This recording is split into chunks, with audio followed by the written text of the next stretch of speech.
You don't know your history, you're doomed to repeat it. The Berlin Wall was a man-made structure that separated East and West Berlin and separated the city for almost 3 decades. This semester, ECU is hosting a Berlin Wall exhibit in Joyner Library. The exhibit was kicked off with the opening ceremony and will be displayed until mid-November. The most important thing to know about the Berlin Wall is that it was basically a symbolic border between Eastern Europe and Western Europe, and also communism and capitalism. In a communist government, everyone shares the same social, economic, and political standing. But the problem was that the government was too strict, and it became sort of a dictatorship or a totalitarian government. According to Dr. Twark, one of the reasons the Berlin Wall was erected was to protect East Berlin's communist control. Imagine if just a few feet of concrete separate you from the ones you love, just like the Berlin Wall did for East and West Berlin. Much of the world during this time period was against communism because it limited people's rights. But Dr. David Smith, chair of the German program, argues that communism isn't all that bad. What may be, and this may seem somewhat provocative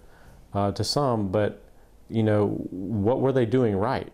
In theory, communism would eliminate poverty, since everyone would have the same wages. But while this might be good in theory, the problems between pro-communists and anti-communists created tension for citizens who feared the possibility of nuclear warfare. Young people today don't know what it was like to live in a divided world where nuclear bombs were being pointed one side at the other side. In an average American high school, according to ECU students, they learn little to nothing about the Berlin Wall, which is considered a major historical event by most. I know that it was a wall built to divide the capitalist side of Berlin from the communist side of Berlin right after World War II.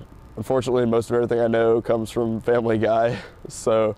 Some majors at ECU require taking a second language, but many do not. According to Dr. Twark, learning about other parts of the world can only help you in your personal growth. We're in a globalized world, and we're all interconnected, and so the more you can learn about any foreign cultures and more foreign languages you can learn, the better your life will be.